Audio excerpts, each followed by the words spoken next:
Hello, friends everywhere. Welcome back to another episode of VMR Wednesday edition with me, Sharmin, and I have the great pleasure of discussing with Mariana today.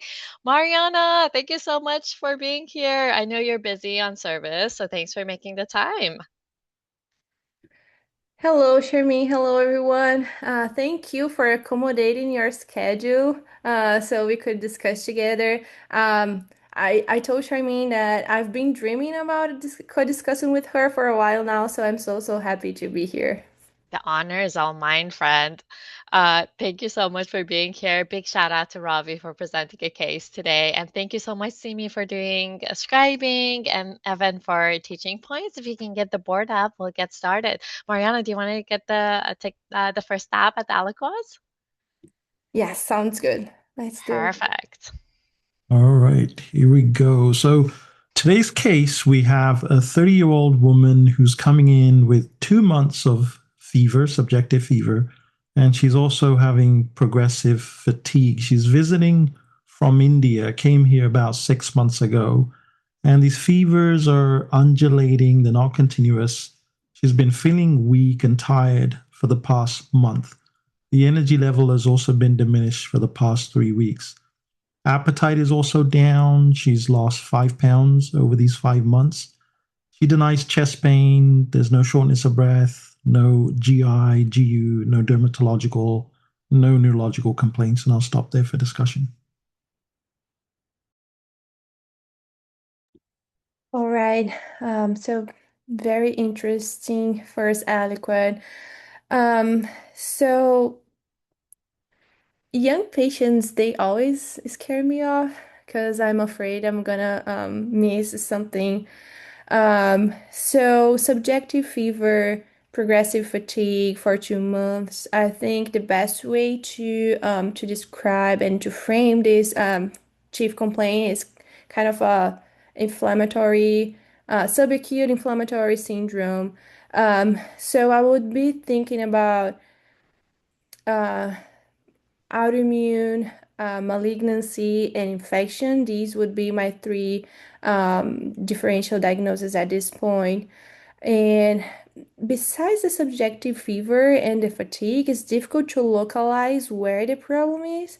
It's really systemic because you don't have no respiratory symptoms, no GI, no GU, so it's really difficult to localize where exactly the problem is. Um, what do you think, Sharmi? Yeah, I totally agree with you. I like your framing of like an inflammatory syndrome, like giving the fevers. And you're so right. Like young patients also make me nervous because they tend to not want to come to emergency room. So when they show up, I'm like, ooh, what is happening? In terms of like thinking about like, I like your buckets. Like, I kind of make us think of like I made a mnemonics, and I'm not sure yet what to do with the travel to India 6 months ago. Whether that's like a red herring or that is potentially a clue, I think like further labs and imaging, like exam would be really, really helpful. I think like right now the hunt is like, can we find anything localizing, whether it's on exam, on the past history, or on labs that help us better frame and be more specific so we can have a differential diagnosis. I think is like way too broad. Like I loved your general buckets, and that's where my brain is. The things that, I would be looking for is like, is this 30-year-old, like in terms of like behaviors, like are there anything at risk of like this patient being immunocompromised, HIV, like for example, is this patient who has like, for example, like diabetes or any like cancer in the background, even though young, but like, like kind of like the medical age rather than like the biological age almost. And also like so social history here, and I think health related behaviors will be really, really important. And on exam specifically, like kind of a head to toe exam, like looking for any rashes, any lymphadenopathies possible, any big glands of some sort, would be really, really helpful and like probably followed by like basic labs. It would be interesting, sounds like, the fevers are not constant but intermittent. Are there any like cyclical nature of this fevers? So yeah, I think I would be at this point like hunt for more information, something that helped me better frame her. Any additional thought, Mariana, before we move on? No, I'm right there with you, and I love the thorough physical examination to look for signs of where the problem is, and also the characteristic of the fever, because I think this could give us more could give us a clue of what is going on. Absolutely wonderful discussion. I love what you both had to say. Definitely need some backstory. So let me give you past medical history. There's a history of rheumatic heart disease. I don't have the time frame, but many years ago, resulting in mechanical aortic valve replacement about 15 years ago, and a mechanical mitral valve replacement 15 years ago, diabetes mellitus type 2, and a history of primary infertility. Otherwise, review systems, there's it was in the first aliquot. Social history, no illicit substance use, no smoking, no alcohol. Family history, diabetes, high blood pressure. She's on medications, Coumadin and insulin. And I'll stop there for discussion.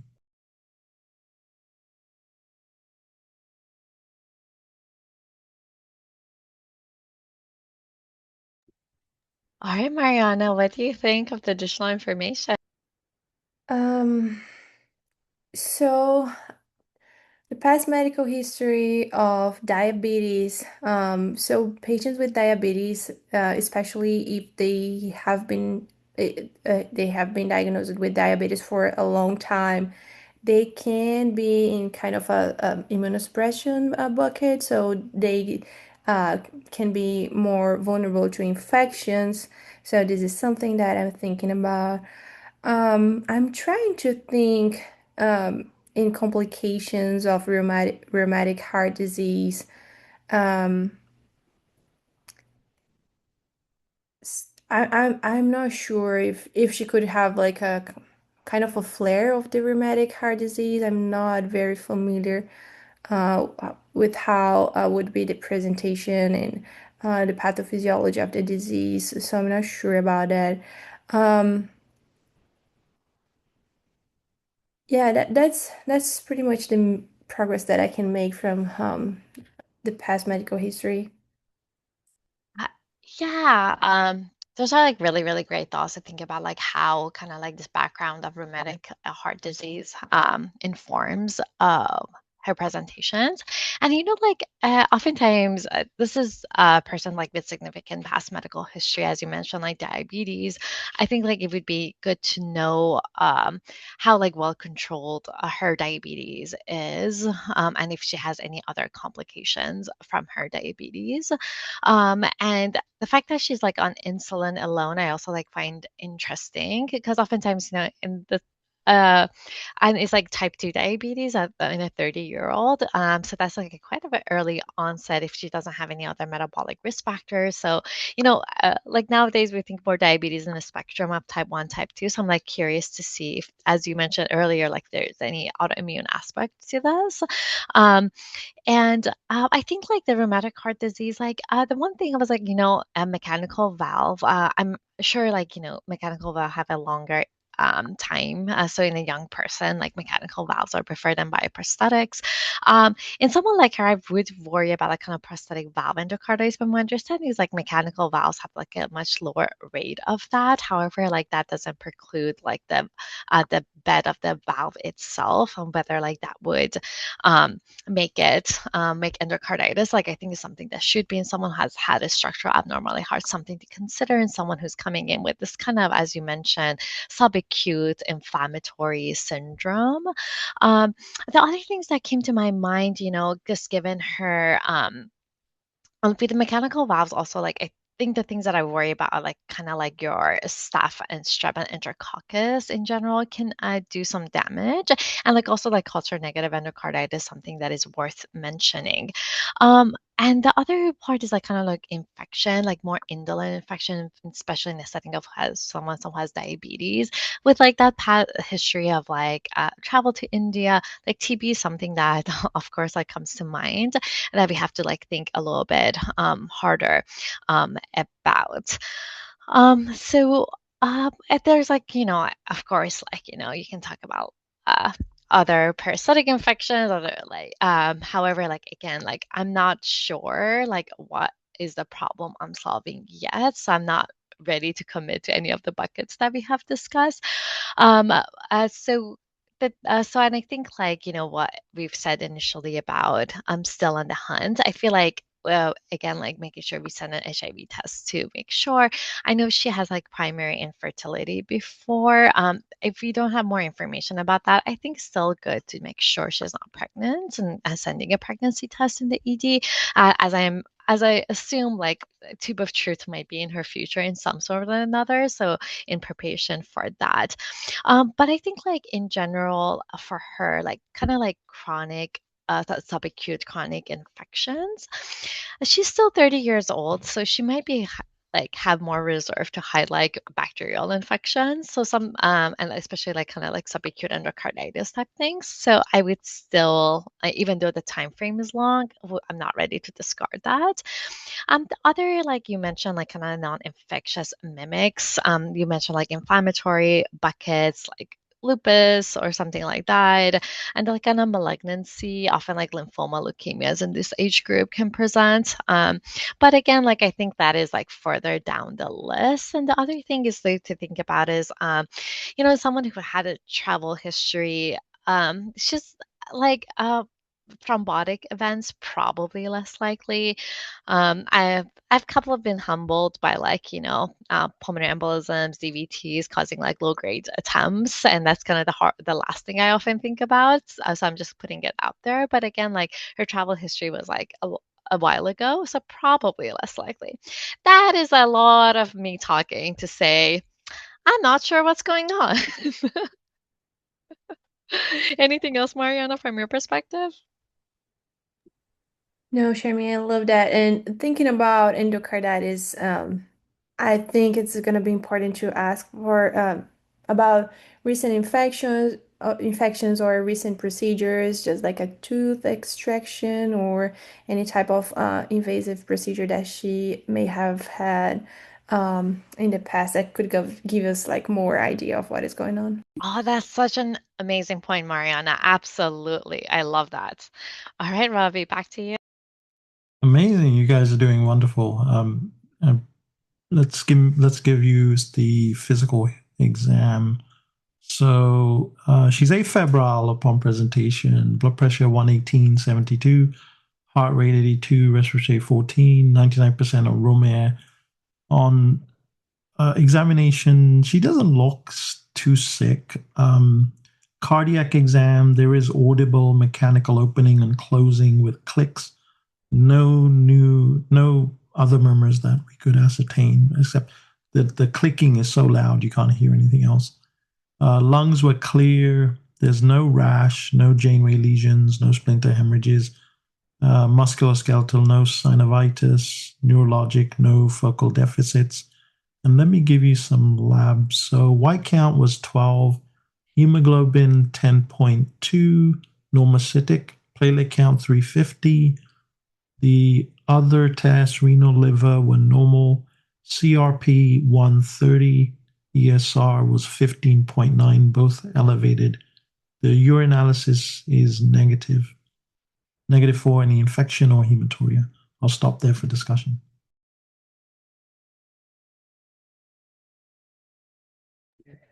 Um, I can start this out quite so. The vitals are kind of striking to me because considering the presentation and the chief complaint, I was expecting her to be like um I would expect to see at least an abnormal heart rate um or even a fever. So what this translates to me is that maybe she's kind of in a subacute process that kind of her body is like compensated, I guess. I don't I think the most important information from the vitals is that it's not like an acute, it's more like a subacute retreat, what we are seeing in the chief complaint. But and also CBC, it's pretty unremarkable to me as well, even though the hemoglobin is low. I think anemia is pretty common in women in this age. And the ESR and, and CRP are the most striking ones. Um, so something that I've learned during residency is that many times these labs are more like they do not localize where the problem is, but when you have a super high, I'm not sure what is the reference of the ESR um, in your lab, Dr. Ravi, but usually when we have like super high ESR, CRP, there are signs that there's something really bad going on. So this is what it tells me. Yeah.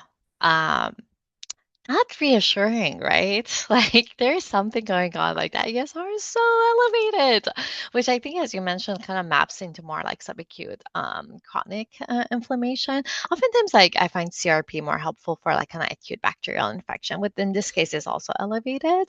And like the ESR part thing makes me think that it's been going on longer. And I still like in someone who has like structural heart pathology, I'm just like, I need to rule out endocarditis is my number one, number two, number three feelings towards it. And in someone who has like kind of a mechanical valve, like your thoracic echo is not really, really good. So you want to really, really get a TEE in this person. And the other thing you want to look out for that, especially if you're worried about this is going on for a while, is like risk of like if they have like aortic root abscess or someone. So this was someone that you want to get an ECG and make sure that you do serial ECGs. Like this is someone that I would probably, until we get a TE, am getting daily ECGs to look for PR prolongation.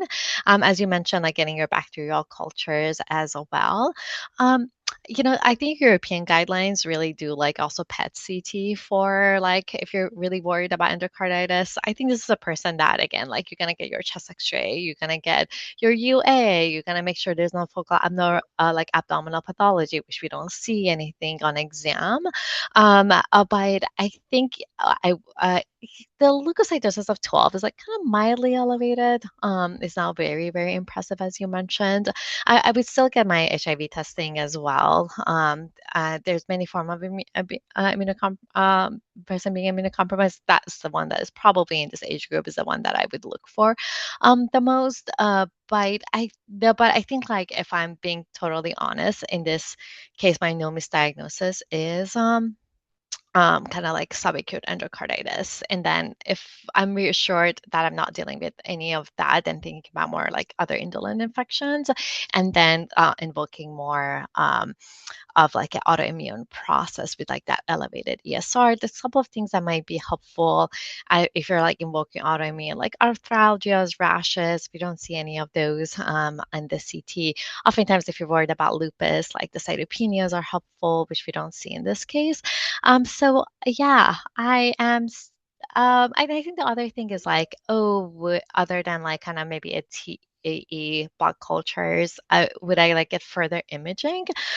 Probably not at this point, unless like there's something else. Especially like, sometimes like gallbladder disease have humbled me in the past. But again, I would not, that time course of it doesn't really match kind of like an acute coli picture. Um, so yeah, that's where my mind is at. Anything else, Mariana? Um, no, I'm right there with you, Sharmina. And also yeah, I want more labs and also more imaging. I'm curious to see.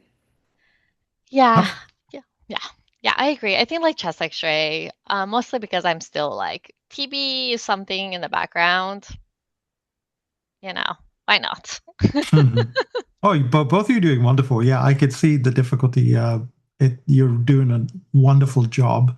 So let me give you that information you requested. So X-ray was clear. There was nothing there. CT chest clear, no pulmonary embolism. But due to that inflammation in the patient and these two valves, a TTE was done and no vegetation seen. But like Charmin was correct, the TTE has limited sensitivity when you have a prosthetic mitral valve. You can't see the valve properly because of acoustic shadowing, I think. So the sensitivity or detection rates for TTE is 20 to 40% and 80 to 90% for TE. So TE was done and it showed the mobile echo densities on the mitral valve sewing ring where the valve was sewed, findings consistent with vegetations. And I'll stop there for discussion.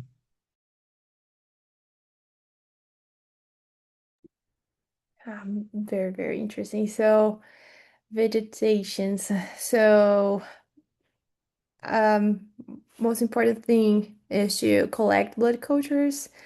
Um, Try to collect them before starting antibiotics, just so we make sure that we have an accurate result. So, collecting blood cultures and then start antibiotics. I'm not sure which are the most important bugs when we're talking about mechanical valves, but I know that when you have like a biological valve, you have to be concerned about staph and strap. So we have to make sure that we're gonna cover for these two bugs. So I would start with vancomycin and maybe want to cover the blood, the gram-negative. Um, and I know that there are other differentials for vegetations as well. That are not only infectious. I think some of the autoimmune conditions can also present with vegetations in the heart. I do not remember exactly. I know that there's a name for it, but I forgot. And I think it's associated to lupus, if I'm not wrong. But I think the most important would be the infectious causes here. And also, I would talk to the patient again and ask for recent procedures and anything like and infections in the past, because this could help us to think about maybe atypical bugs that we're not covering with the most traditional antibiotic coverage, but it's going to be important to, if it's really different, it's going to be important to cover for them to chew, especially because endocarditis can be um, life-threatening in some cases if we don't treat it. Yeah, beautiful thoughts. And I love that you're just like not anchoring on infections alone, and like thinking about like what other etiologies we could see. Um, I'm nervous about this, and I totally agree with your thought about doing like blood cultures. And making sure to cover with antibiotics. I think I think like traditionally we have, I think like, staph and strep endocarditis, kind of like bacteremia homogeneous spreads are like kind of angry, like septic looking. I've seen it all, so I feel like I've been humbled. So I don't think there's anything wrong with like covering with Vanc, and like if it like probably Vanc ceftriaxone would be my choice to begin with. Ceftriaxone like for like MSSA and also like some of your strep cultures. It's a good idea. And you cover like basically like enterococcus with that as well, which is the commonly seen. Like I think like you can think about like viridins and also like think about if there's any translocation from the GI tract. Like those things tend to be like oftentimes like milder presentations, like subacute kind of presentations of endocarditis, like the HACCID organisms. Some of these organisms used to not grow, but I think with the better culture techniques, we can catch that on the blood cultures. So I think making sure we get those blood cultures, and it'll take like 24, 48 hours. If it becomes negative, then our job is a bit harder. She could have cleared the infection, or there's other metastatic sites. So I think sometimes the question for me is often like, oh, do I need to look for other sources? I think that oftentimes depends on um, kind of like their ability to clear the culture. If they clear the culture, then I think like, okay, we can call it endocarditis. If it's bacterial endocarditis, 6 weeks of IV antibiotics. However, if she develops, this is someone that you want to keep a close eye on. If she develops like low back pain or anything else, you want to make sure like there's nothing in the spine, there's nothing somewhere else. Mitral valves have a tendency um, to embolize. So they tend to be high risk. So like having strokes from it, like splenic infarcts. Um, so I'm worried about that. I think like I don't know if at this point she has a surgical. I'm forgetting like kind of the surgical indications of like aortic has different, mitral valve has different. I think because like mitral valve is higher risk, it's never wrong to approach a CT surgeon. But I kind of have to be honest, look at the kind of like the guidelines for mitral valve. Um, the other things, like let's say like if the cultures are negative, you kind of want to think about like what are some culture negative workups. So those are like tends to be your Ellas, like Coxiella, Brucella, Bartonella. Those things can definitely cause endocarditis and tend to be more culture negative. Um, Fungals are less likely unless like ID feels very strongly. I would probably hold off on sending those myself. And I think like the size of, if I remember correctly, the size of vegetation matters. So I think if you can get some clarity about the size of it, I think if it's a greater than size, that's an automatic surgical indication. But I think like unless like they have like any valvular dysfunction or abscess of some sort or any embolic event, probably wouldn't meet surgical indications. But again, I have to look it up. Um, I really love that you were like thinking about kind of like Morantic endocarditis, like what are some non-infectious endocarditis. So I think nowadays we call them like NBTEs, like non-bacterial thrombotic endocarditis. And your advanced malignancy is like one of the ones that you tend to see it oftentimes like with adenocarcinoma. And then lupus, as you mentioned, is another one that is known for it. It's usually like non-mobile vegetations. It's oftentimes like for it's like you see, and they notoriously like they have a mechanical valve, but notoriously or like what is thought of like with these type of like non-bacterial in endocarditis that you don't see as much like on a native valve as much destruction. Oftentimes, like bacteria, I find think are angry, they're eating everything away, versus like malignancy or other things tends to just sit on the valve and embolize. So I think like oftentimes I also don't think you see as high of ESR and CRP with those conditions.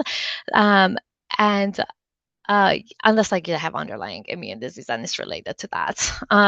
So I think like I love your thoughts of getting some cultures, getting the antibiotics on, consulting our ID friends, be on high alert for embolic events, be on high alert for any new symptoms that she might develop, and then go from there. Uh, Can't you guys tell I love endocarditis because I've like been talking for the last 5 minutes? that was wonderful. That was like you squeezed every ounce from this sponge of endocarditis. So that was wonderful. Yeah. So exactly what Sharmin and Mariana was thinking. Yeah. Blood cultures done negative. So over the course of her stay, 3 cultures negative. ID saw her. The vegetations were less than 1 centimeter. So when they're larger, they need surgical intervention. So she started on antibiotics, vancomycin, gent, and ceftriaxone. Probably is one of these. Could be HX. Could be one of these where the culprit is not grown, or maybe she cleared it. But nonetheless, she is given 6 weeks of antibiotics, discharged home, and she looks great. She's doing better. However, a week afterwards, she comes back and she's having the same fevers and fatigue, and she's still on these antibiotics. So a repeat evaluation is done. Blood cultures are negative, and then further serologic testing for blood culture negative endocarditis organisms was also negative. So more closer observation or closer investigation of the blood for these rare organisms didn't show anything. A repeat TE is done, and we're still seeing these small mobile densities on the mitral valve, pretty much unchanged from the prior study. And this will be there'll be one more aliquot with testing, which will reveal the diagnosis.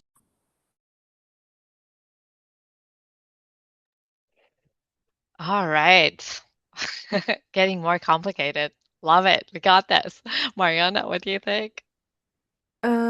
I really really love it because I think this is something that we face in real life so many times, where you reach a final point that kind of explains the symptoms that the patient has, but you're not sure if you should stop the workup at that point and just treat for what you have, or if you should broaden your workup and do and think about like other things that could be doing that. And I see that most of the times, even when you have a doubt if this is the right final diagnosis or not, many of the times you start the treatment, you see the response, and if the patient is getting better, they are discharged, and you only see if there's a problem with that when they come back and if they come back. So I think this is real life, and that's why I love it. But anyways, so we are kind of thinking about blood culture negative endocarditis here. So thinking about that, I think we have to think if we are treating the right bug, and um, if we are treating the right bug, if we're using the right drugs, and if we have to escalate that, what is usually helpful for that is when they clear the blood culture. But in this case, because the blood culture was negative and since the first time, it's difficult to use this tool to see if you're doing the right thing or not.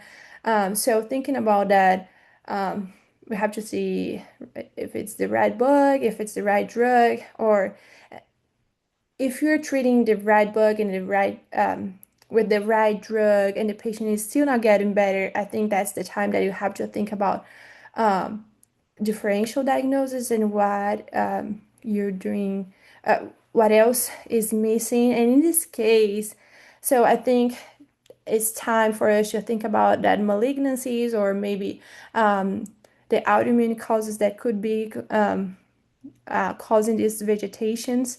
I'm not sure ultimately how we diagnose that. I think it's going to be easier to do a PET scan, for example, than do a biopsy of these lesions in the heart. So I think I would do a chest abdomen to see if there is anything in the abdomen. What do you think, Sharmi? Yeah, I love your thoughts. And I think like kind of like we can invoke like our antibiotic failure schema almost here. So the question is like, um, are these antibiotics correct? But if they're correct, like why is she not getting better? So couple of possible is like there's other foci of infection somewhere. So is it time to pan scan to make sure, as you mentioned, there's no abscess somewhere that it's hiding from? The other thing that I would worry about is like a perivalvular abscess of some sort. So like is it time to get further imaging, like maybe a PET? I do love PET sometimes for like endocarditis to see like what lights up. And uh, yeah, so like I think like whether it is still we're in the right trajectory with this antibiotic, but we're not covering. The other question that you want to ask is like, oh, what if you're just absolutely not covering that? What like the organism that is causing all these issues. Like for example, like I don't think yeah, Q fever. This regimen doesn't cover, for example, and like Q fever endocarditis in general is like hard to know, and like the serological interpretations are so hard. So I think like definitely sending like Coxiella, Brucella, Bartonella, and I oftentimes like just have to look up how to interpret them or ask ID to help me interpret them. Um, but I think in general, like, and then the other question becomes like, okay, if this is not your culture negative endocarditis, if it's not any of the typical organisms that we've done, like all the serologies come back negative, then I think you gotta consider like whether we're dealing with like a maybe a fungal infective endocarditis or a microbacterium, just given her travel history that she might have gotten it.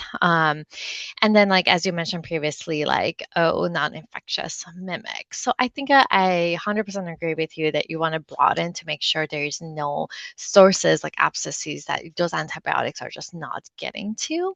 And then also kind of expanding to include like more fungal microbacterium, like definitely making sure like Coxiella is sent, making sure Brucella is sent, because most of them, like I think gentamicin has some coverage for, I think Brucella, but I don't think it's like completely treated only with genta. Just take everything I said in the past and with a great grain of salt, but something like that, incomplete treatment of one of those. So and then like we already got a repeat TE, correct? Okay, vegetation is unchanged. Okay, so that is like kind of like what I would do. I would ask ID if they want to make any changes. I would think about fungal um and mycobacterium, and then s- uh, we'll go hunting for potential place that anything could hide. Or the other thing that I would ask is that, again, less likely, but again, keeping it broad, is there something happened between when she went home and this fever is occurring that might not be related to this?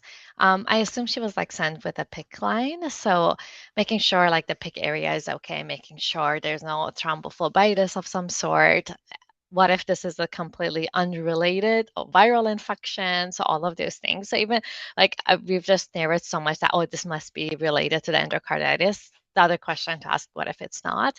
Making sure again she didn't develop a UTI, probably less likely on all the antibiotics she's on. That would be very odd.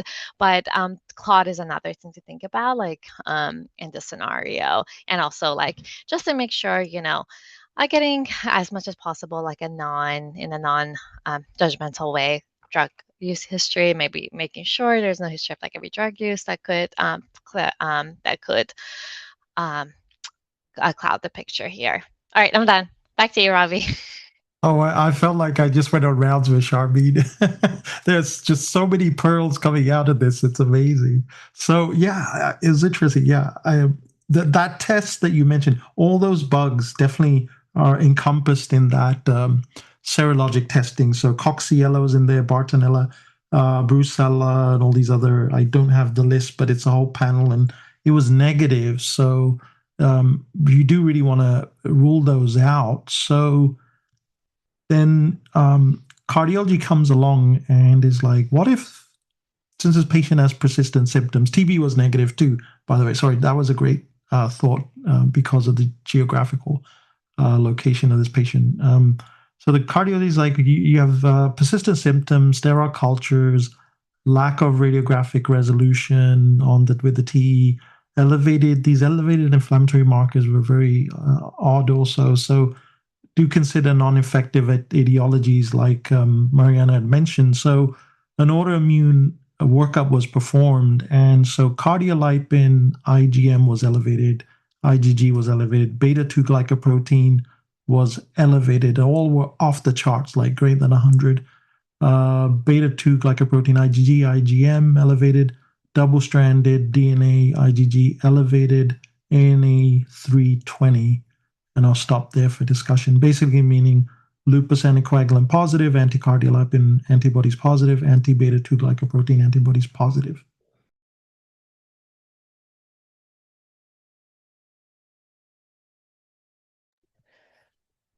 Sharmi, I think with all of these positive antibodies, I think sh we can say that she has a diagnosis of antiphospholipid syndrome, um, especially if she has not received any anticoagulation before these tests being done. Because I know that sometimes when you started anticoagulation and then you test these antibodies. They can be falsely positive or falsely negative. So I think we can have the confidence to say that this is antiphospholipid syndrome. And my question now is, does this explain um, all the constellation of symptoms that this patient has? Um, are we confident? So I think we have to take a step back and look for other signs and symptoms, and in the physical examination also see if we find other signs of lupus. And my question is, can we stop here? Can we say that all the presentation is associated to an autoimmune condition and the lupus and the antiphospholipid syndrome, or we have to do something else? Hmm. Yeah, it's puzzling. I agree with you. One thing, I'm just like, okay, this patient was already on warfarin, which is the treatment for APLS. So that is a little bit odd to me. If we are saying this is potentially um, related to APLS. Okay, let's just backtrack. Okay, so APLS testing coming back positive. So I think the question is like, is it kind of a true APLS symptom? Sometimes like you can get this transient elevations in setting of like inflammatory syndromes and infections. One thing about like kind of like this like if this is like kind of ligament sag and BTE secondary to like in the setting of like APS, um, I would not explain like it shouldn't have like be this inflammatory, right? Like I that doesn't explain unless like we invoke an underlying autoimmune disease that is leading. So this is like a secondary APLS. Like there's something that is like showing up with APLS on someone that's already anticoagulated with a warfarin. So I a little bit. So like I think like lupus testing is a good idea. It's like most common association. So like making sure to get the lupus testing. The other autoimmune diseases that are often associated with it, like she doesn't have any symptomatology of like that would point to like kind of Sjogren's, rheumatoid, those ones. And then yeah, and I think whether like this is tough. This is tough to say like at this point, would you like to see the antibiotics and say like this is, I think like unless I find an autoimmune etiology that would explain the inflammatory syndrome, I would be a little hesitant. So I think this is a great multidisciplinary case to be discussed with like cardiology, ID, and rheumatology to figure out like what would the treatment be. So I would personally keep the antibiotics on while we pursue a room workup and then have a multidisciplinary discussion because I think yeah, unless like the other things like sometimes viral like hepatitis things can cause like be associated with APLS as well. But yeah, that's and also the other thing is like malignancy, which we haven't been looking for so far that sometimes can be seen in these cases.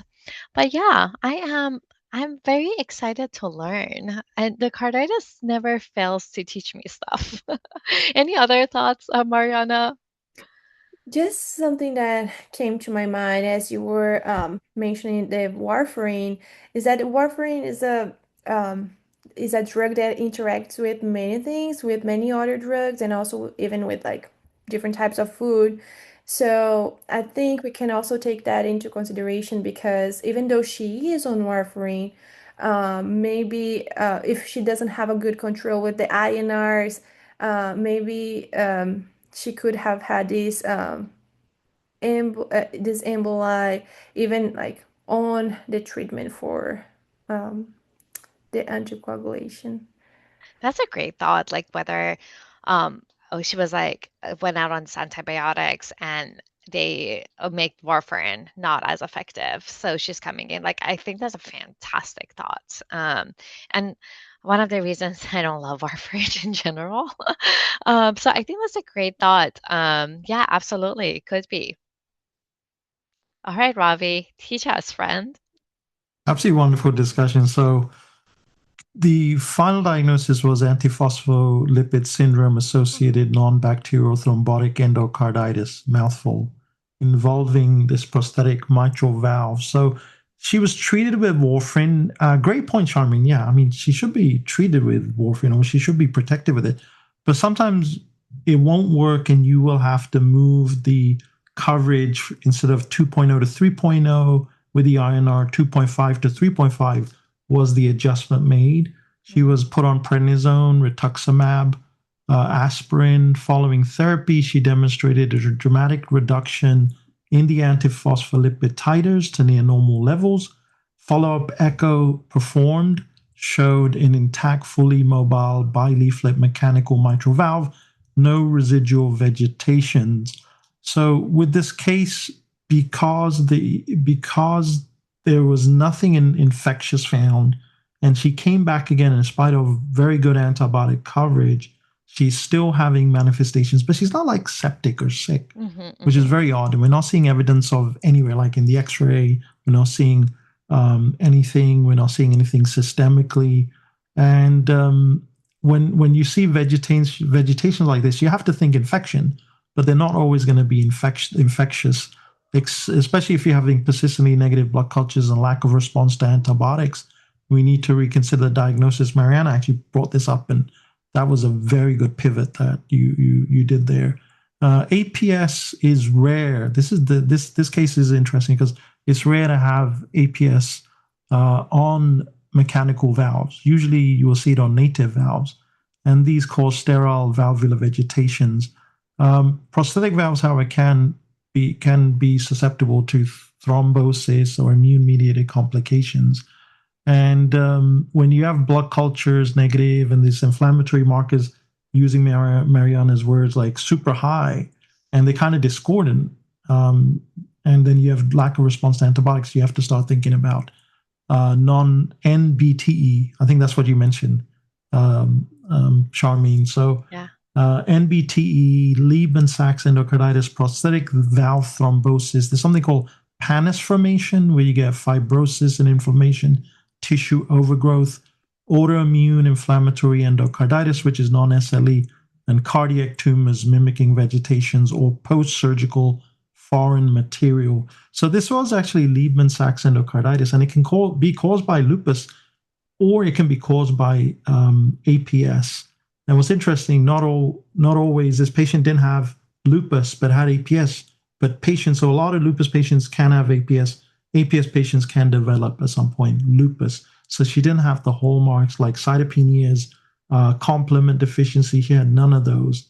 And Liebman-Sachs, you'll see one of every 10 lupus patients. And it almost extensively affects native valves, rarely mechanical valves. And it can be symptomatic, but sometimes you get, like Sharmila mentioned, the thromboembolic phenomena in some patients. So, one interesting thing also, because she has APS, that explained the recurrent fetal loss that she had. Remember, she had infertility. Yeah. Then you connect the dots of like, well, wow. At the end, it's like, wait a minute, that's why she is a fertile age. She is having recurrent fetal loss, and that's why she was diagnosed as primary infertility. So great job discussing. Oh my gosh, my mind is blown, Ravi. This is such an amazing case. Mariana, any thoughts? Great job. You were on the case from the get-go. It was beautifully done.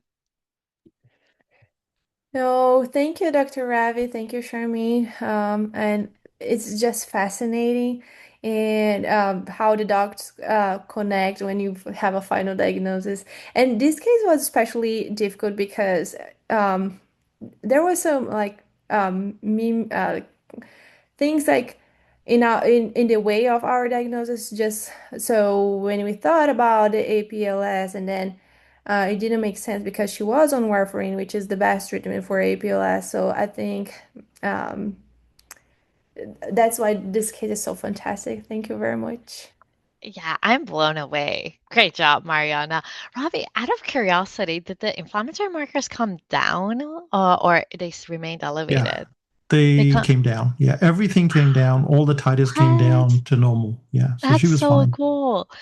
Yeah, I think like one of like my gap in knowledge, I just never associated APLS with like really elevated inflammatory markers. So this is like a good learning that it can cause that. Because to me that was like, oh, that is weird. But as you mentioned, like I wonder if she has some tropism for autoimmunity that might show up later. But and yeah, I've never actually seen like a NBTE in, as you mentioned, like on mechanical biprosthetic valves. I've only seen it in native valve. So this, wow, this was so cool. Thank you so much for teaching us, Ravi. I thoroughly enjoyed this case. Um, I have a quick Marianne, question too. yeah. So the fact that she was having fever for 2 months and her vitals are all stable, do you think it is a sign that we are not dealing with a very aggressive infection, such as the ones that we deal with when we are treating endocarditis? Or have you seen patients actually showing up with 2 months of subacute fever like that and ending up having endocarditis? Effective endocarditis? Yeah, I see so many cases of endocarditis with just very stable vital signs that turn out to be like, even I've had one case of like staph that was it was staph epi though, but like florid staph epi, not Cullinan cultures, no fevers, no symptoms, completely normal vital signs. It was just caught because the patient had like a transfusion reaction, so we drew blood cultures, and he just never cleared the staph epi. That's scary.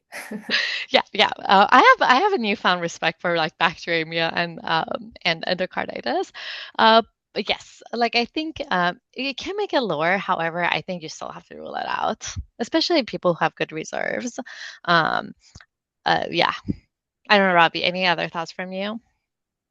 No, absolutely. You guys did amazing. You have to think about infection, infection, infection, and especially like you said, Charmin, you've been blindsided by so many atypical cases that it's never evident. And the tests we do never really expose the organism. You have to do repeated testing.